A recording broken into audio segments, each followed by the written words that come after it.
وہ جلسہ استراحت، وہ اچھا رکوع کے بعد اٹھ کر ایک دم سجدے میں نہ جانا، بلکہ قومے میں اچھی طریقے سے کھڑا ہونا، اچھے الفاظ نکالنا، آیتیں صحیح سے پڑھنا، قرآن اور جو اللہ کے رسول نے دعائیں بتائی ہیں ان کو ٹھہر ٹھہر کر اس کی تلاوت کرنا، یہ ہے نماز کا خشوع اور خضوع۔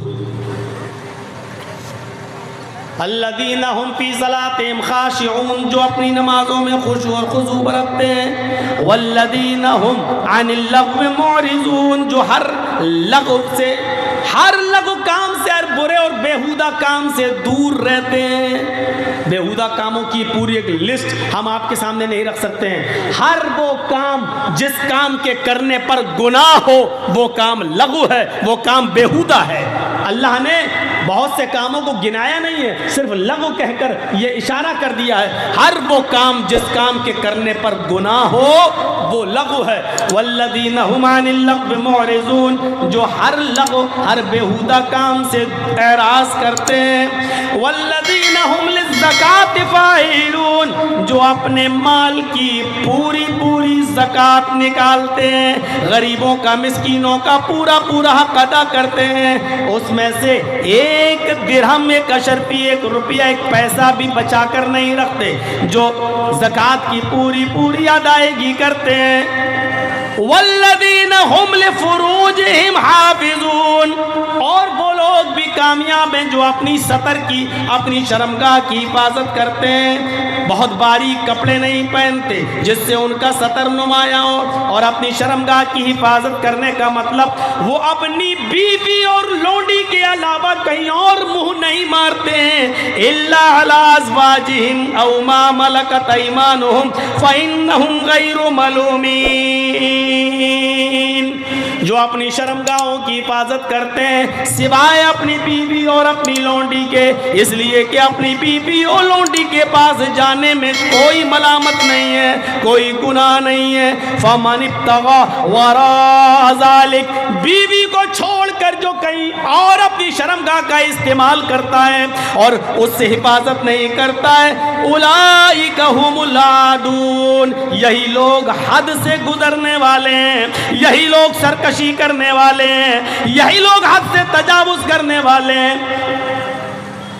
فمن ابتغى وراء ذلك، جو اس کے علاوہ کوئی اور راستہ تلاش کرتا ہے، گندی جگہ جاتا ہے، گندی جگہ منہ مارتا ہے، فرمایا وراء ذلك فاولئک هم العادون، یہی لوگ حد سے تجاوز کرنے والے، یہی لوگ حد سے گزرنے والے ہیں، یہی لوگ اللہ کی باؤنڈری کو کراس کرنے والے ہیں، یہی لوگ ایک لمٹ، ایک باؤنڈری اللہ نے متعین کر دی ہے، اس باؤنڈری کو توڑنے والے، اس دیوار کو منہدم کرنے والے ہیں، اس دیوار کو ختم کرنے والے ہیں۔ اس کے بعد اللہ نے فرمایا والذین هم لاماناتہم وعہدہم راعون، جو اپنی امانتوں کا پاس و لحاظ رکھتے ہیں، امانتوں میں خیانت نہیں کرتے، اور جو اپنے عہد و پیمان، وعدے کے پورے پکے ہیں، عہد و پیمان کی رعایت برتتے ہیں، اپنے وعدے پر قائم رہتے ہیں، اپنے زبان پر کھڑے اترتے ہیں، اپنی زبان کے پکے ہیں، اپنے وعدے اور عہد کے پابند ہیں۔ والذین هم علی صلاتہم یحافظون، اور جو اپنی نمازوں کی محافظت برتتے ہیں۔ پوری ایک لسٹ بیان کرنے کے بعد فرمایا اولئک هم الوارثون الذین یرثون الفردوس ہم فیہا خالدون، یہی لوگ جنت الفردوس کے وارث ہیں، یہی لوگ وارث ہیں، جنت الفردوس کے حقدار ہیں جس میں وہ ہمیشہ رہیں گے، یعنی کامیاب انسان جنتی انسان ہے۔ فمن زحزح عن النار وادخل الجنہ، جو جہنم سے بچا لیا جائے اور جنت کے اندر داخل کر دیا جائے وہ کامیاب ہے، وہ انسان کامیاب ہو گیا ہے۔ میرے بھائیوں، کامیاب کی انسان کی پوری ایک لسٹ ہم نے آپ کے سامنے بیان کر دی ہے۔ یہ ہے کامیاب لوگ، یہ تو قرآن سے میں نے بتایا، قرآن سے بتایا۔ آئیے حدیثوں میں کامیاب انسان کس کو کہا گیا ہے؟ حدیث میں جنتی انسان کس کو کہا گیا ہے؟ آئیے پہلا عمل بتاتے ہیں آپ کو. ما منکم من احد یتوضأ فیحسن الوضوء ثم قال اشہد ان لا الہ الا اللہ واشہد ان محمدا عبدہ ورسولہ الا فتحت لہ ابواب الجنۃ الثمانیۃ.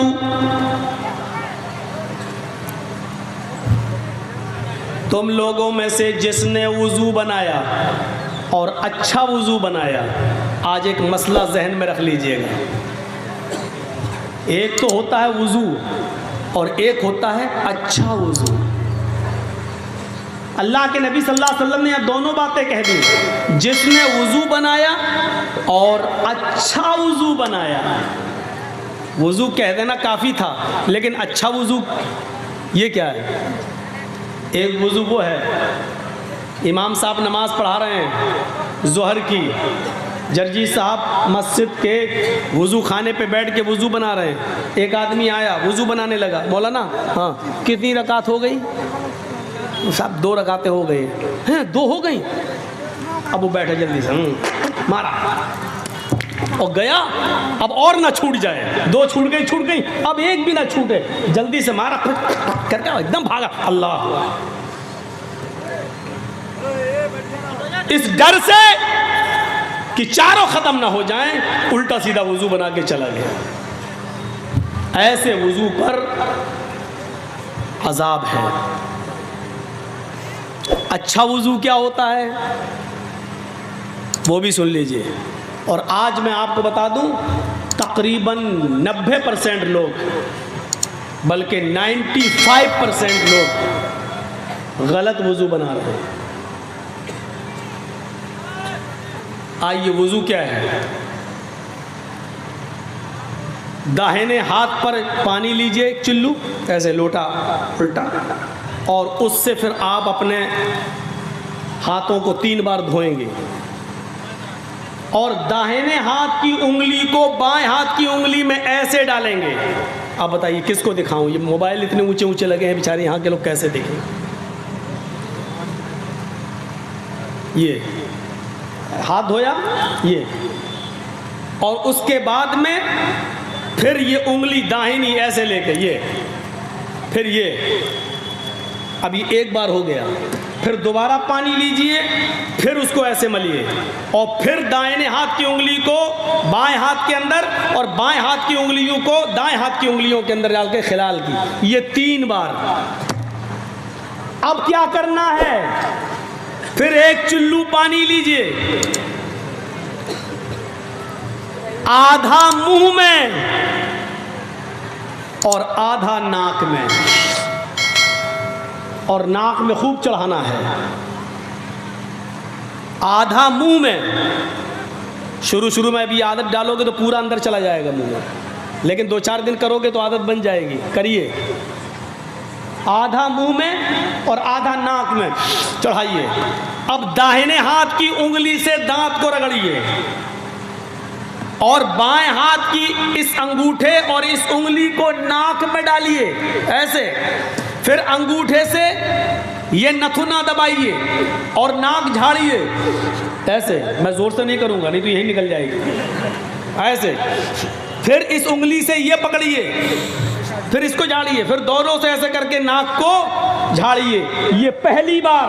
پھر اسی طریقے سے دوسرا لیجئے، آدھا منہ میں آدھا ناک میں. معاف کیجئے گا بڑی ہی معذرت کے ساتھ، جو لوگ 3 بار کلا کر کے الگ سے پھر ناک کے لیے 3 بار الگ سے پانی لیتے ہیں، وہ حدیث ضعیف ہے.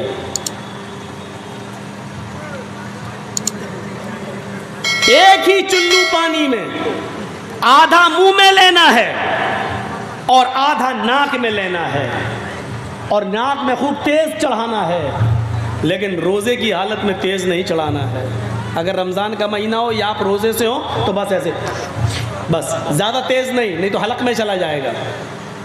لیکن روزے سے نہیں ہو تو آپ کو خوب چڑھانا ہے، ایسے ایسے کرنا. یہ اچھی طریقے سے وضو میں یہ شامل ہے.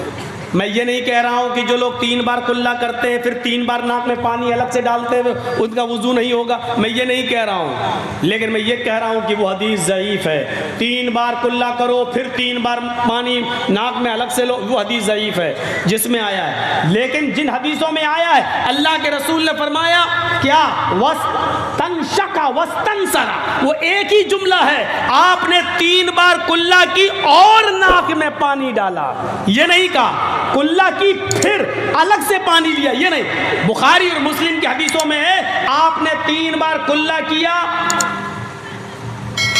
اور ناک میں پانی لیا، یعنی ایک ہی چلو میں 3 بار کلہ بھی ہوئی اور آدھے چلو کو ناک میں لے گئے، یہ حدیث صحیح ہے جو بخاری اور مسلم کی ہے۔ تو جس نے وضو بنایا اور اچھی طریقے سے وضو بنایا، اب سر کا مسح کیسے ہوگا؟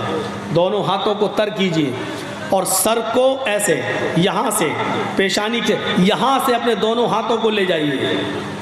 اب جو سلمان خان کی طرح ہیرو بنے ہوں وہ غور سے سنیں، وہ ایسے کر لیتے ہیں تاکہ وہ مانگ خراب نہ ہو جائے۔ تو اپنے مانگ کے چکر میں اپنا وضو خراب کر رہا ہے۔ پورا سر کا مسح کرنا ہے اور دبا کے ایسے یہ، اور جہاں تکیہ لگاتے ہیں یہاں تک ہاتھ کو لے جانا ہے، یہ یہاں تک، اور پھر یہاں سے اسی ہاتھ کو واپس لانا ہے، یہ بس۔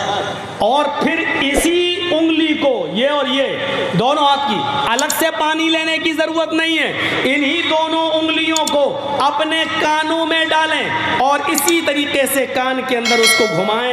کان کے اندر راستہ خود بنا ہوا ہے، جب آپ انگلی سے ایسے ایسے کرو گے تو آپ کو آپ کی انگلیاں کان کا راستہ اپنے آپ تلاش کر لیں گی، اور اس طریقے سے یہاں آئیے اور ان دونوں انگوٹھے یہ اس کو لا کر آپ کو یہ کرنا ہے، یہ ہے کان کا سر کا مسح۔ سر کے مسح کے لیے الگ سے پانی لینے کی جو روایت ہے وہ ضعیف ہے۔ ایک ہی ہاتھ کے پانی سے سر کا بھی مسح کرنا ہے اور کان میں انگلی بھی ڈالنا ہے، چاہے سر کا مسح کرنے کے بعد انگلی میں پانی رہے یا نہ رہے، لیکن انہی انگلیوں کو کانوں میں ڈال کر آپ کو کان کا مسح کرنا ہے اور دونوں انگوٹھے سے کان کے اوپر حصے پر آپ کو گھمانا ہے۔ یہ اچھے وضو میں شامل ہے۔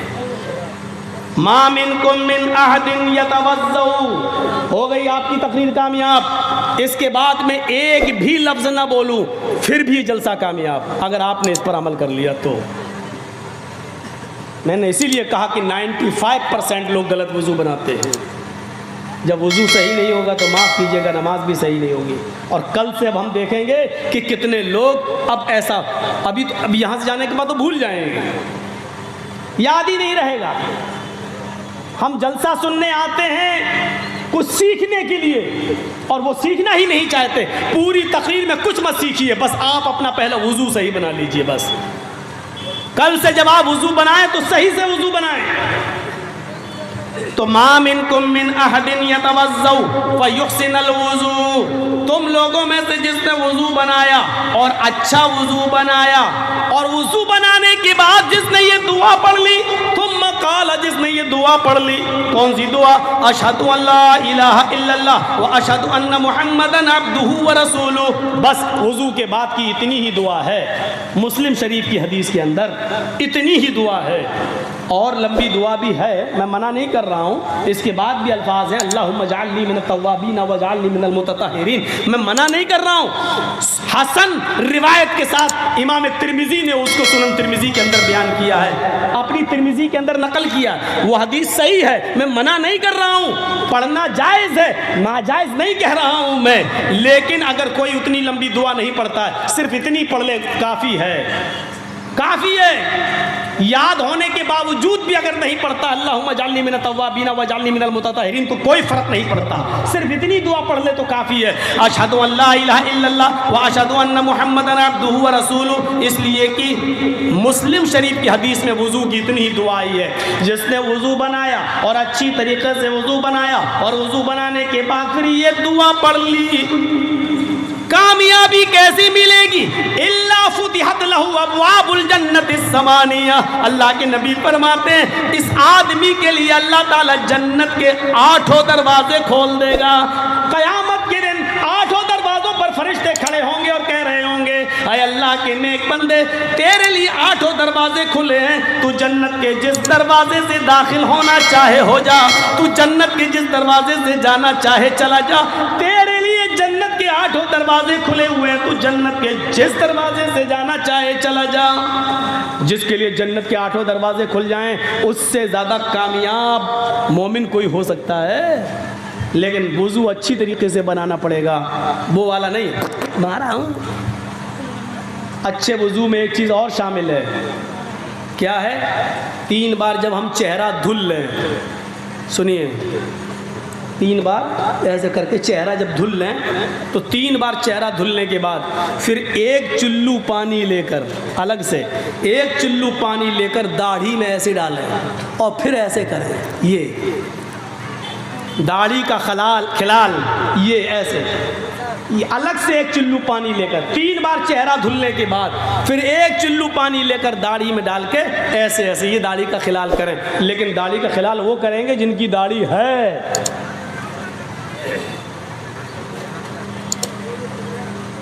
اور جو بیچ والے بنے بیٹھے ہیں ان سے تو کچھ کہہ ہی نہیں سکتے ہیں، وہ تو بیچارے 1 چلو لیں گے کیا، کس کا خلال کریں گے؟